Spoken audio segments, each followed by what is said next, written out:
ओवैसी ने लोकसभा और अख्तर उल ईमान ने विधानसभा में उठाए मदरसा शिक्षकों की तनख्वाह और उर्दू टेट पास अभ्यर्थियों की बहाली के प्रश्न।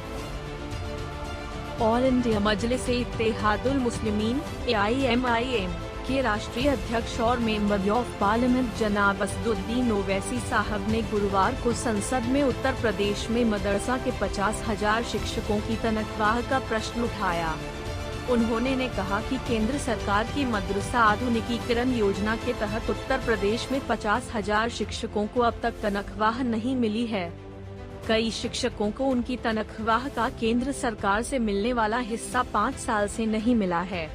कई शिक्षकों को उनकी तनख्वाह का केंद्र सरकार से मिलने वाला हिस्सा 5 साल से नहीं मिला है।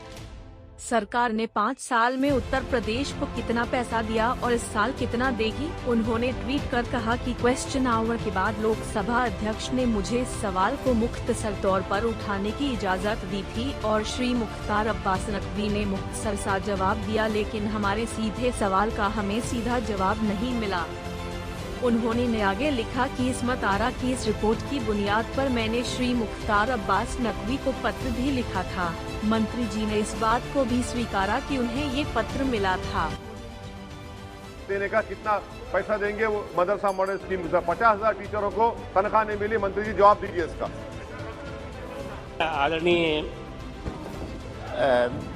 ओवैसी साहब, आपने इस संबंध में एक चिट्ठी भी लिखी थी और इस संबंध में आपका पत्र भी आया। मदरसों में और इसके अलावा जितने भी शैक्षणिक संस्थान हैं उनमें अलग अलग जो हमारे केंद्र सरकार के और राज्य सरकारों के भी एजुकेशनल एम्पावरमेंट की स्कीम्स हैं, उसके तहत लोगों का एजुकेशनल एम्पावरमेंट हो, इसके लिए हम काम कर रहे हैं। जहाँ तक सवाल है मदरसों का, अलग अलग मदरसों के बारे में जो ये आप दोनों मित्र हैं। नहीं, आप अलग, आप दोनों मित्र हैं, दोनों मिलकर बात कर लेना। मदरसों का पूछा है उन्होंने। उसमें जो है वो इस देश में, जैसा कि आप जानते हैं, आप दोनों कि लगभग 28,590 मदरसे हैं जो रजिस्टर्ड हैं और उसमें जो है वो 1,47,000 टीचर्स हैं। और इन 1,40,000 टीचर्स के अलावा जो है वो हमने जो अलग अलग स्टेट के मदरसे बोर्ड हैं, उन मदरसे बोर्ड और राज्य सरकारों द्वारा जो भी रिकमेंडेशन आती है, उस रिकमेंडेशन के आधार पर हमने जो है वो अभी 3-4 दिन पहले ही जो है वो उन राज्यों की जो मांगे थी उसको हमने अप्रूव किया है और उनसे यूसी आएगा तो उसके बाद रिलीज होगा। Thank you.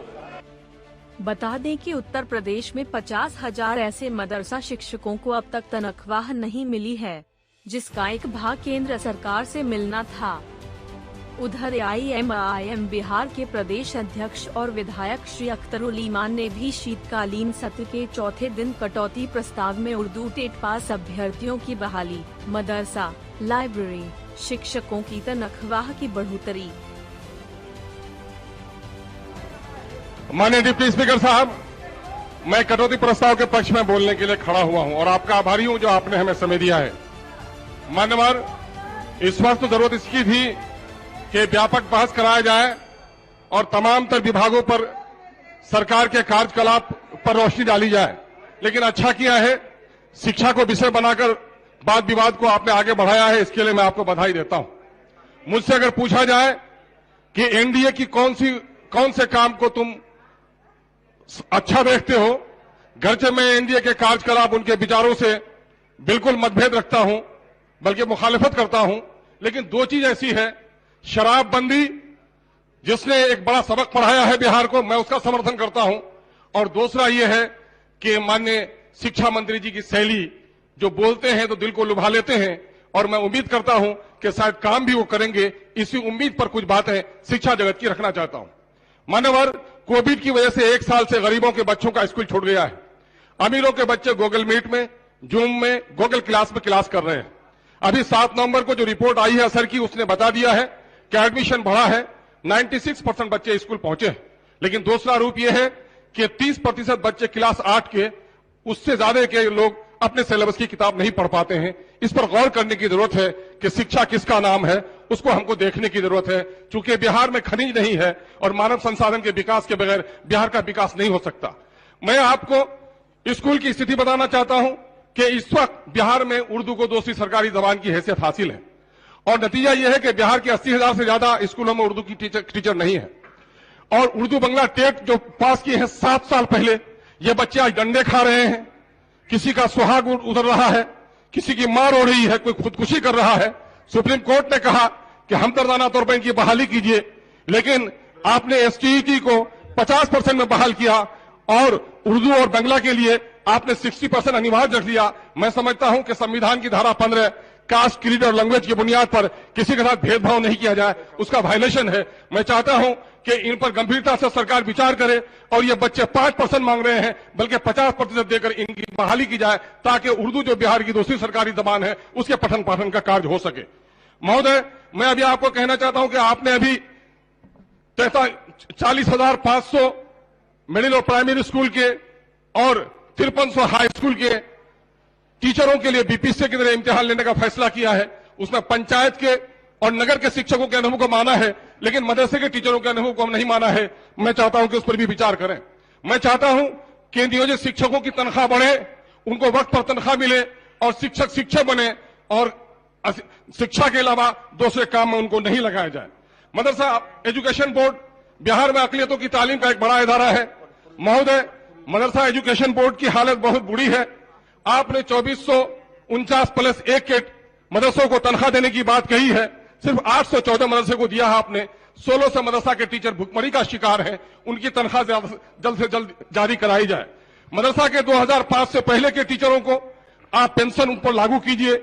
मदरसा की कमेटी की बहाली के सिलसिले में आप कोई निर्णय लाइए, टेट वहां पर बहाल कीजिए, कमेटी के चेयरमैन बहाल कीजिए, मदरसा के रूल रेगुलेशंस ठीक कीजिए। अभी आप देखेंगे कि आपने सदन में आश्वासन दिया है कि हाफिज के ओहदे को तरक्की दी जाएगी, लेकिन मेरे पास सिक्योरिटी के लेटर है कि हाफिज के ओहदे को तरक्की नहीं दी जाएगी। किसको माना जाए? माननीय मंत्री, आप जो कुछ सदन में बोल रहे हैं वो नियम है, इसलिए वहां बहुत सारे हाफिज को तरक्की दी गई है, लेकिन ये रुका पड़ा है। इस काम को जारी कराया जाए। महोदय, मदरसा की कमेटी जल्दी से जल्दी बहाल करा जाए। मदरसा शमसुल हुदा में 35 टीचर की जगह पर सिर्फ 10 हैं। गवर्नमेंट उर्दू लाइब्रेरी में 10 की जगह पर सिर्फ 2 है। अंजुमन तरक्की उर्दू एकेडमी उर्दू लाइब्रेरी इदारा तहकीकात बंद पड़ा हुआ है गोया। एएमयू किशनगंज को अब तक फंड नहीं मिल सका है तमाम, और उसके फंड के जारी कराने के लिए सरकार मरकज से सिफारिश करे। इंसाफ के साथ तरक्की का दावा करती है सरकार। नीति आयोग ने कहा है कि सीमांचल सबसे पिछड़ा है। मेरा मुतालबा है कि सीमांचल के तमाम ब्लॉक में वहां पर रेसिडेंशियल स्कूल कायम किया जाए। कॉलेज में बच्चों का एडमिशन ऑनलाइन नहीं बल्कि सर 2 मिनट सर उम्र दराज मांग के लाए थे, 4 दिन 2 आरजू में कट गए, 2 इंतजार में बहुत कम समय मिला है सर। 2 बात सुन लिया जाए। डाइट में आप प्राइमरी एजुकेशन की टीचर को ट्रेनिंग दे रहे हैं, वहां पर बीएड की पढ़ाई शुरू करा जाए। दास्ताने गम जब हम सुनाने लगेंगे, पत्थर भी आंसू बहाने लगेंगे। उर्दू मर रही है, मिट रही है। उर्दू तालीम को जिंदा कीजिए। उर्दू बिहार की दूसरी सरकारी जबान है। मान्यवर हमारे मंत्री जी उर्दू की भाषा जब बोलते हैं सबको लपेट लेते हैं, बल्कि विपक्ष को चुप करने के लिए उर्दू के शब्दों का बड़ा सुंदर प्रयोग करते हैं। उर्दू जिंदा नहीं रहेगी तो हिंदी भी मर जाएगी। उर्दू और हिंदी दोनों जुड़वा बहन है। उर्दू के तमाम तर टीचरों की बहाली की जाए, मदरसे की हालत अच्छी बनाई जाए, एएमयू को फंड दिलाया जाए, ताकि उर्दू आबादी यकीन करने लगे ये सरकार जो कहती है इंसाफ के साथ तरक्की, तो दोनों आंखों से रोशनी होगी, तभी दुल्हन खूबसूरत होगी। हिंदी के साथ उर्दू को भी जिंदा रहने दीजिए और एसटीटी उर्दू टेट के नौजवानों को फौरन बहाल कीजिए और मदरसा के सारे लंबित मसाइल को हल कीजिए।